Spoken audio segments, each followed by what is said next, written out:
Rain freckles the tin roof like typewriter keys. Steady, official, precise. The canteen at Fort Lewis smells of wet wool and vanilla, floor wax, and the faint metal of coins. Gefreiter Lucas Graeber, 18 and sun-bleached from France, edges forward in a queue that would make any sergeant proud. His POW scrip, 80 cents for the day's labour, has softened where he has folded and refolded it, practising choices he has never had. Behind the counter, Evie Carter, hair-pinned, pencil tucked, lifts the lid on the white steel icebox. A metal scoop clicks against hard-packed vanilla. Beside it, a brown bottle glints, crown cap dimpled like a medal. Somewhere down the corridor, boots tap once, twice, then vanish into the rain's steady whisper. First Lieutenant Samuel Briggs, Office of the Provost Marshal General, checks the price board and ledger with the serenity of a man who trusts regulations more than luck. Separate POW canteens, prices posted, profits to prisoner welfare. The Geneva Convention written in pencil strokes and receipts. He initials today's deliveries like a modest pledge. Cream from a dairy north of Tacoma, 24 quarts. Granulated sugar, 25 pounds.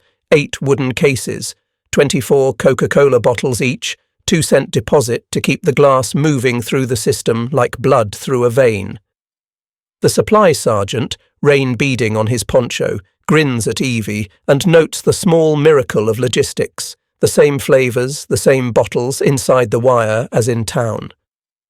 Lucas shifts in his damp tunic, watching the scoop emerge with a pale curl that looks like a cloud shaved from the Cascades. He has never tasted ice cream or Coca-Cola. He has memorised the weight of a Panzerfaust, the checkering on a Carabiner 98K, the oily smell of an MG belt. Sweetness is a rumour. The clerk raises her eyebrows, a harmless challenge. He considers doctrine, pride, hunger, then chooses treason against scarcity. Both, he says, accent clumsy, eyes steady. The cap hisses, the soft surrender of carbonation, and the first sip prickles his teeth. The scoop lands with a clean thunk. Milk, fat and cold erase the last hour of drizzle.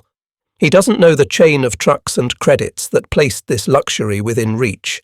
He only knows it is here, casual as breath. Briggs signs the inventory like an oath. He is not sentimental. He believes in lines, receipts, the quiet power of paying what you owe. On the bulletin board, English at 1900, civics tomorrow, library after class. Notices like fence posts, ordinary and strong. Lucas turns the crown cap in his palm, pressing the ridges into his thumb until they print a circle of tiny teeth.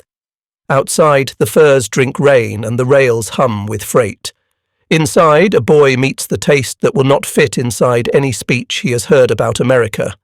Fog sits low over fields near Kinsweiler, Germany, the colour of tinned milk. Private First Class Joe Alvarez, 120th Infantry Regiment, 30th Infantry Division, slides along a hedgerow while an MG-42 spits its harsh metallic buzz from a barn mouth. The weapon's reputation outruns its belts. The chatter stutters, then falls silent. Joe's breath smokes in the cold. He can smell manure, wet straw, cordite, a farmyard that remembers it was a battlefield only this year. The first figure that steps from the doorframe is not a veteran, but a boy with an oversized field cap and a face still rounding toward adulthood. In his hands sits a Panzerfaust 60, a tube roughly a metre long, around 6 kilos, single shot with a shaped charge warhead near the size of a soup bowl. The instructor who issued it would have called it idiot-proof. Joe doesn't see an idiot.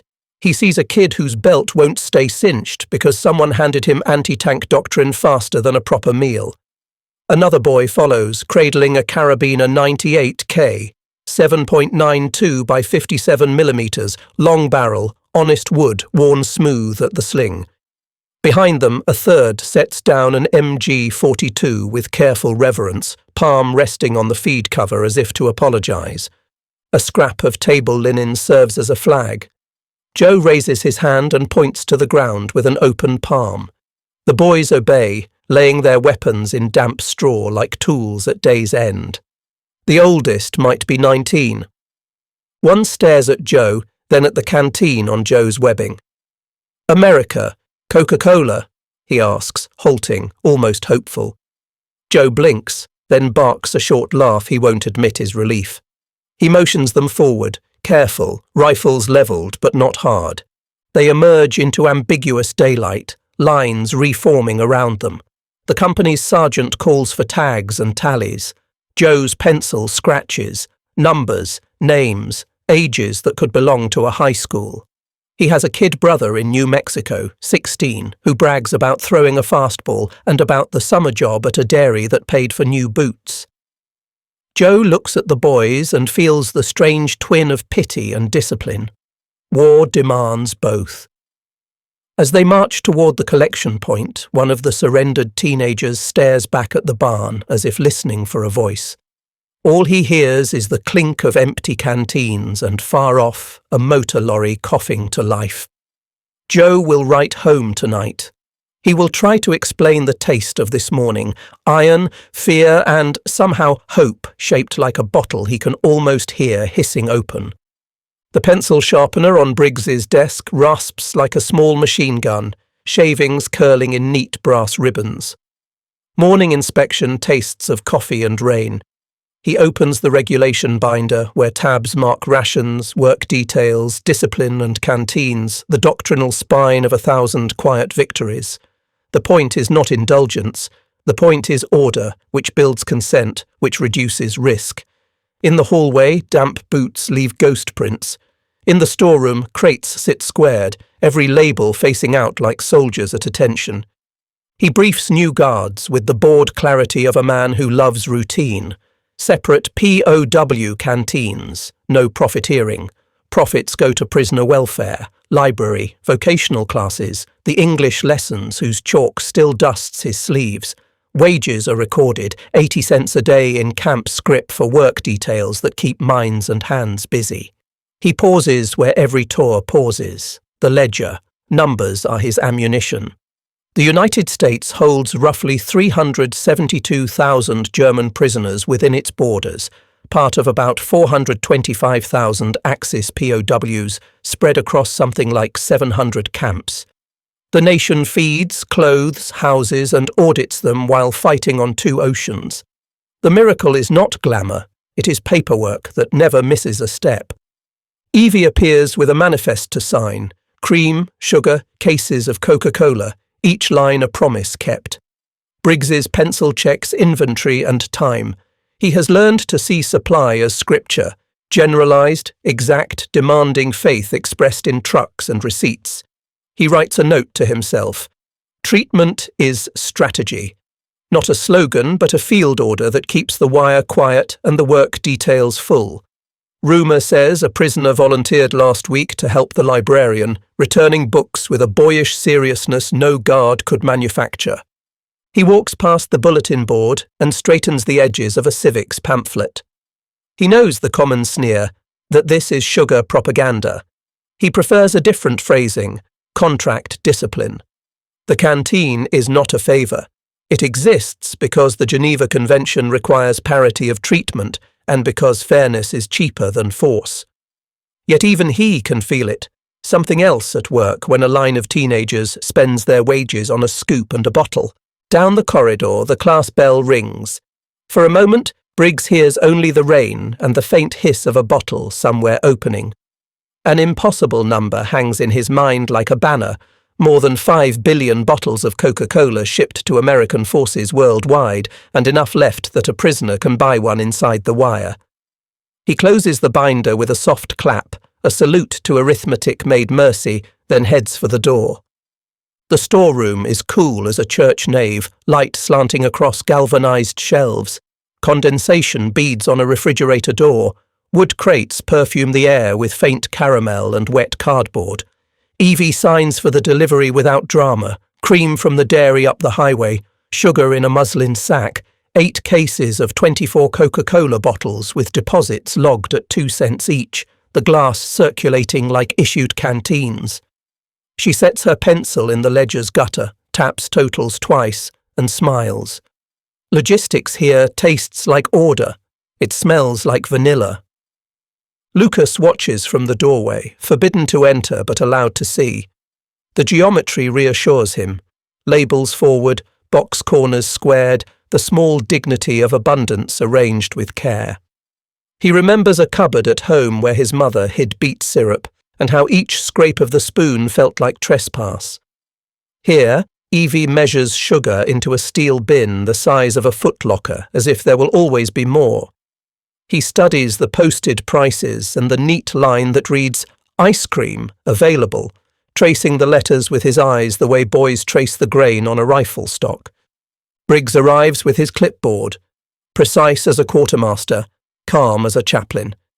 He walks Lucas along the chain without pomposity, rail to truck, invoice to shelf, wages to scrip to cone, to profits that purchase novels and dictionaries for the library Lucas has only peered into. The system repeats in dozens, then hundreds of places, railheads and highways, dairies and bottlers, all humming. Americans call it Tuesday. Lucas calls it sorcery only because he cannot yet say policy. Numbers slip into the room like a draft. During the war, the United States produced ice cream by the hundreds of millions of gallons, 462 million in 1942 alone. Enough, Lucas thinks, that a scoop here is less theft than punctuation. He has no measure for national appetite, only the shock of his own. He turns the Coke cap in his pocket until the ridges comfort his fingers, an accidental rosary and tin plate. Evie leans on the counter and asks, half teasing, if he'll try chocolate next time. He answers in halting English that he will, once he learns 10 new words. The exchange is small and fearless. Briggs, who loves receipts more than speeches, lets the moment go unrecorded. Outside, rain loosens to a mist. Inside, a teenage prisoner purchases what free boys in Tacoma purchase without thinking, and a clerk who has 2 brothers at sea keeps the books steady so the next boy can do the same. The stove at home burned brown briquettes that smelled of wet earth and patience. Lucas remembers his mother stretching sugar with beet syrup, rumours that the orange soda everyone loved before the war had become something made from whey and apple pressings. Fanta, they called it, bright in name only. He remembers school assemblies with banners like red windows, lessons that taught certainty more than arithmetic, and the day a man in a dark coat measured boys with his eyes like a market inspector judging fruit. It felt important when he was small. It feels thin now. Training ground mud sucked at his boots when he first hoisted a Panzerfaust 60. The instructor called it idiot-proof, pointed to the flip sights, patted the warhead, and told the lads to aim for 50 paces. A metre-long tube, about 6 kilos, one shot that could burn a hole through a tank's side if luck and nerve aligned. He gripped the carabiner 98K and memorised the smooth arc of the bolt. Someone had pressed his thumb to the feed cover of an MG-42 and said, "Listen, boy, this is music." He nodded because nodding was easier than asking for bread. Fort Lewis resets the world in unremarkable increments. The chalkboard smells of dust and coffee. English at 1900 turns into laughter when Lucas mistakes vote for boat, and the chaplain, without pity, makes everyone repeat the sharper V until the room hums like a hive. After class, he trades a cigarette for a turn with a dog-eared dictionary. He buys a Coca-Cola with the last of his scrip and sits on a bench where the rain makes pearled strings on the wire. Numbers arrive like weather. He is told, quietly, matter-of-fact, about production tonnage, about per capita consumption rising so high after the war that Americans will eat more than 20 pounds of ice cream a year, about bottling plants that seem to sprout wherever their army goes. He tries not to gape. It is not the showmanship that stuns him. It is the casual timing. The United States did not wait for victory to become generous. It folded generosity into the engine. On the walk back to the barracks, he practices 3 English phrases. Thank you. Rules help. I understand. He does not fully, not yet. But the dictionary smells like paste and hope, and the crown cap in his pocket gives his thumb something to do other than reach for a rifle that is no longer his. Folding chairs clack open. A coffee urn hisses. On the board, in a chaplain's hand, what makes a fair society? The room holds 20 boys and 1 or 2 men who remember being men. Briggs stands to the side, sleeves dusted with chalk, as if he has been appointed bailiff by the law itself. A hardliner in the back mutters that ice cream is sugar propaganda and that democracy tastes good because it cannot think. No one laughs. Evie appears at the door with cones and a ledger because rules demand payment even when the weather forgives. Briggs does not preach. He invokes procedure. Wages at 80 cents a day for work performed, separate canteens so accounting remains honest. Profits diverted, not into American pockets, but into prisoner welfare, library, classes, games that keep shoulders from knotting. He points to the posted prices, to the receipts he will audit, to the way fairness and boredom together prevent trouble better than sentry towers. The chaplain talks about voting as the non-violent act of standing in line and waiting your turn, and Lucas thinks, I know lines. He licks his cone and listens. A letter circulates, copied by hand from a cousin in the Navy. The handwriting leans forward like a ship underway. It describes a concrete-hulled barge retrofitted at a cost of $1 million, engines humming under a cool deck where paddles churn ice cream in batches, 10 gallons every 7 minutes, feeding ships at anchor as if dessert were ammunition. Laughter bubbles first, then disbelief, then a silence the chaplain does not rush to fill. Lucas pictures a floating creamery and cannot make the numbers balance with the Germany he last saw. The hardliner starts to speak again, softer this time, and finds no momentum. A lieutenant from another barracks asks how it could be true. Briggs answers like a clerk at a bank. Cold chain, ammonia compressors, ration tickets. The explanation feels less like an argument and more like a map you can fold and put in your pocket. Lucas glances at his script, then at the dictionary on the windowsill. He raises a hand that trembles less than it did last week and asks, if they can spare this for us, what for their soldiers? No one answers. They don't need to. The only sound is the steady rain on the roof and the soft click of a bottle opener in the hall. Heat stands over the Alabama River Valley like a held breath. The train breaks sigh at Aliceville and let go a procession in Feldgrau, boots drumming wooden planks toward a gate that looks impossibly clean. Town kids count in whispers as a file of Africa Corps prisoners, sun-browned and hollow-cheeked, turns right toward the wire. They pass a barber chair, an infirmary door propped with a crate, a bulletin board so tidy it feels staged. A local photographer hefts a Graflex and swallows his own astonishment. The men look like scarecrows that learn to march. Inside, the machine takes hold with the comfort of habit. Barracks assignments. Sick call. A quick talk on rules that emphasize work, respect, and the promise that wages, not much but honest, will be paid. The canteen opens after noon formation. Its board lists prices that match what's posted on the far side of town. Coca-Cola arrives in dust-coated crates, each bottle a small cylinder of shadow and promise. The first hiss of a cap draws a grin from a guard and a murmur from men who have tasted sand for months. Someone writes ice cream yes in chalk. The word feels ridiculous and therefore medicinal. A letter from Evie's cousin, who works the line here, will later cross the country to Washington State. It will describe POW choirs in the evening, softball games on weekends, the odd piece of farm boys and clerks playing under a flag they once disdained. It will note how the canteen profits, pennies collected in quiet, buy dictionaries and hymnals for the prisoner library. The letter will not use the word strategy. It will say, it keeps them steady, which is another way of naming victory that smells like soap. The scale underneath all this moves without speech. After Tunisia, as many as 260,000 to 275,000 Axis prisoners surrendered in a rush that swamped depots and imaginations. America answered with rails, receipts and recipes. Aliceville is one pin on a map that will sprout hundreds. the same ledger and price board repeating like a hymn's refrain from river valley to fir forest. It is too hot to think deeply today. A breeze finally finds the camp and pulls the chalk dust sideways. Somewhere outside the wire, a child sucks on a cold bottle and wonders what all the fuss is about. Inside, a man laughs once, then sits down and finishes his drink. Moonlight makes the concrete barge look like a blank page adrift in black ink.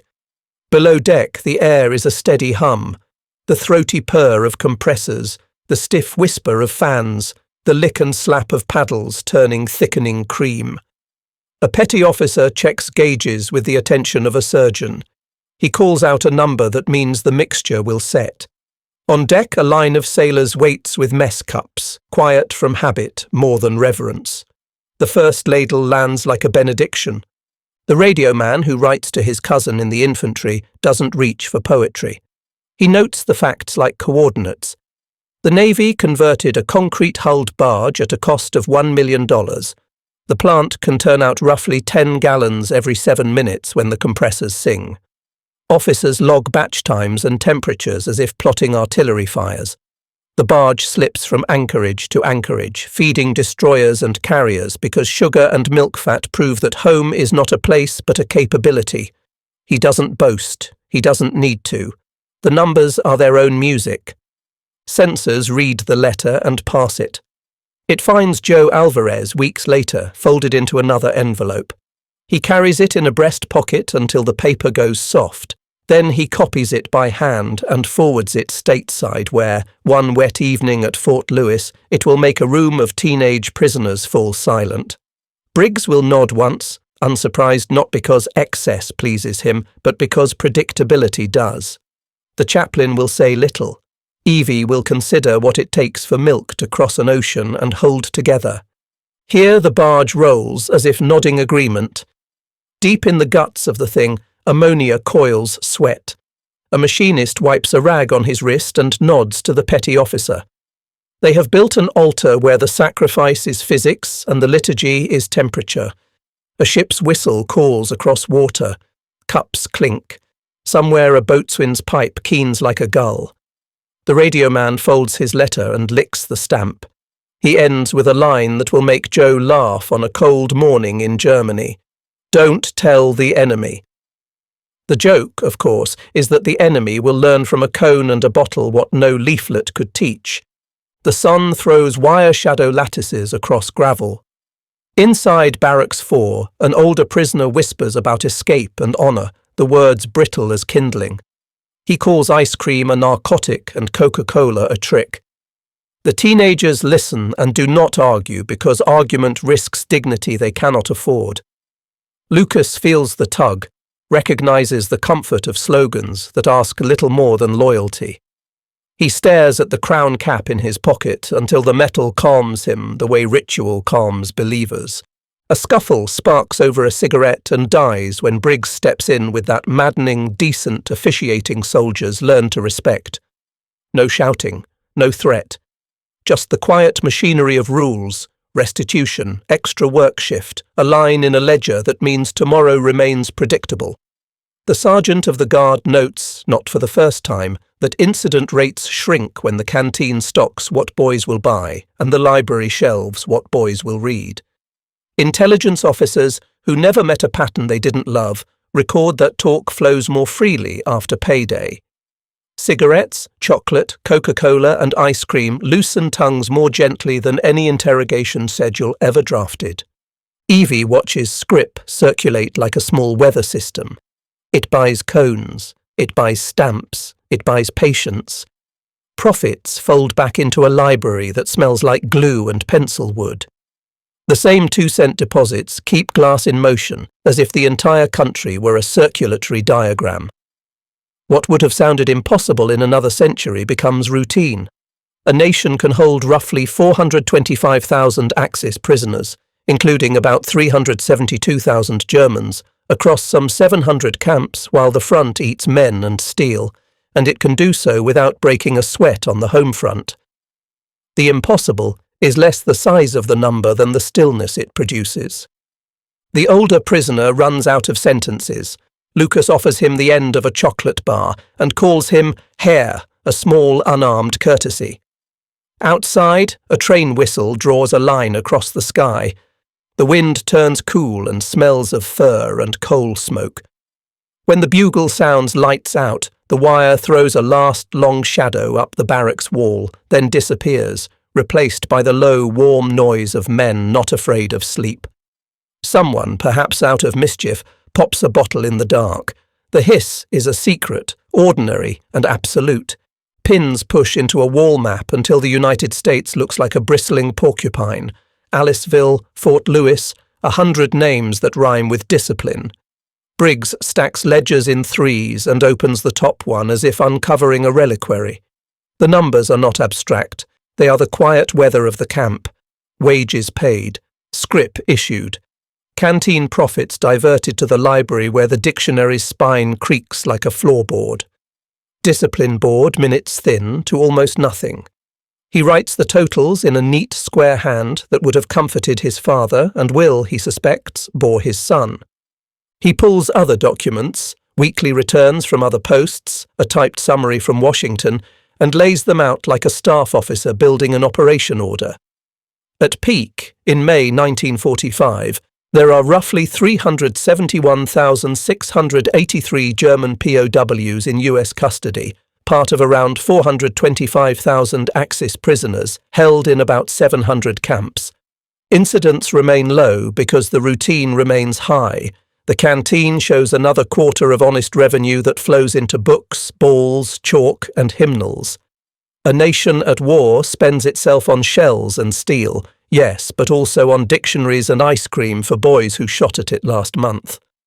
On a separate page, he notes the industrial exhale that makes the moral inhale possible. More than 5 billion bottles of Coca-Cola have moved to American forces worldwide, with some 60-odd field bottling plants recreating the taste of home where home is temporary. During the war years, American dairies can measure ice cream production in the hundreds of millions of gallons, enough that a scoop for a prisoner does not subtract from a sailor's ration. He doesn't write impossible, he writes normal, which is the stranger word. Evie closes the till and smiles at the neat stack of scrip she will deposit against that ledger. Lucas slides 3 returned books across the counter, their corners carefully square, as if he understands the exchange demands respect for objects as well as for people. Briggs affixes his signature and pins the report beside the map, a small ceremony in a quiet campaign. The pins look less like teeth now and more like knitting. Outside, the rain has stopped. On the step, someone has left a bottle cap, ridges bright with wear, small as a medal and just as honest. The dock warehouse smells of rope, tar and oranges. Crates of Red Cross parcels sit cheek by jowl with pallets of Coca-Cola bound for Europe. A stevedore pauses to pop a bottle and swallow, then returns to the work that makes mercy move. A clipboard officer calls names in a voice that knows it is rearranging lives. Lucas hears his own and feels the lightness you get when a pack comes off your shoulders while your feet keep walking. He has one last cone because he wants the taste to carry across water. In a chaplain's classroom, farewell gathers like weather. The lesson is so plain it might be endlessly complicated. Stand in line, do the work you said you would, pay what you owe, vote when the line forms, read the notices, keep receipts. He will translate it for his father as promises made into habits kept. He trades his remaining scrip for stamps and a chocolate bar to carry home to a girl he does not know yet. Briggs shakes his hand and says, "Carry the rules with you."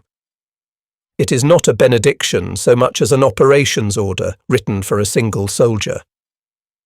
Joe Alvarez rides east under banners that have been raining on themselves since VE Day.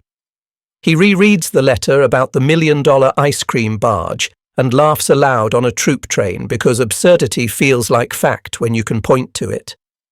He folds the paper back into his pocket and stares at fields so green they might be artificial. He will tell his kid brother that boys with Panzerfausts once asked him for Coca-Cola and that he answered by pointing toward a future. Loading ramps bang, gangways tilt. It would be dishonest to say no one trembles. Yet the motion is smooth in the aggregate because the same system that tallied scrip can tally bodies returning over water and land. The library ledger shows all books accounted for. The canteen ledger zeros neatly, profits already earmarked for the next post's shelves. Evie goes home and balances her own household notebook with the same small satisfactions. On the quay, a breeze carries salt and the smell of rope.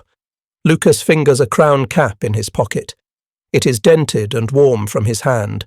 He keeps it because some victories must be carried in plain sight, disguised as trash. The kitchen table is scarred pine and loyal. Lucas spreads ration coupons like a hand of cards and places a dented Coca-Cola cap beside a new ballot stub. His father watches him the way veterans watch parades, proud, suspicious, hoping the drum keeps good time. Lucas explains with words he has shaped on another continent that rules are not slogans. They are ledgers, queues, wages, a library paid for with canteen profits. They are receipts you keep because keeping them proves you took the promise seriously. He does not sanctify ice cream. He calls it evidence. Joe Alvarez stands in New Mexico dust showing his kid brother how to line up a sight picture, then how to line up early when the ice cream truck rings down the block. He says the boys they captured near Kinsweiler were not cowards and not monsters. They were hungry and young and carried weapons the world mistook for resolve. He says a nation's courage is measured not just by who advances under fire, but by who invests $1 million in a floating creamery because sailors fight better when reminded of home.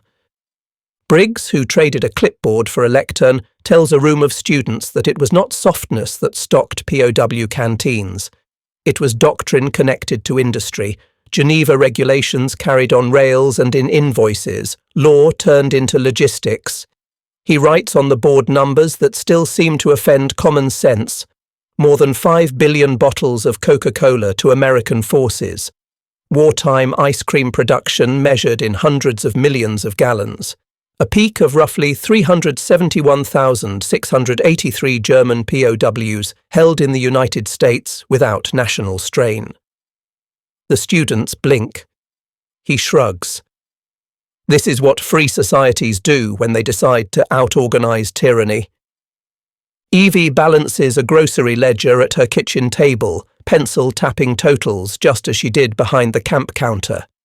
She hears a radio program talking about the Marshall Plan and thinks, without irony, about cold chain and accounting before speeches. In the Ruhr, Lucas stands in a queue that is not a guard line but a polling place. He votes. He walks out into air that smells like rain and coal dust and bakery. He stops at a shop window where a bottle sits in sunlight and smiles at the way glass can hold light, taste, and memory all at once. Somewhere, a cap hisses open with the smallest of surrenders, and a boy who is no longer a boy raises the cup.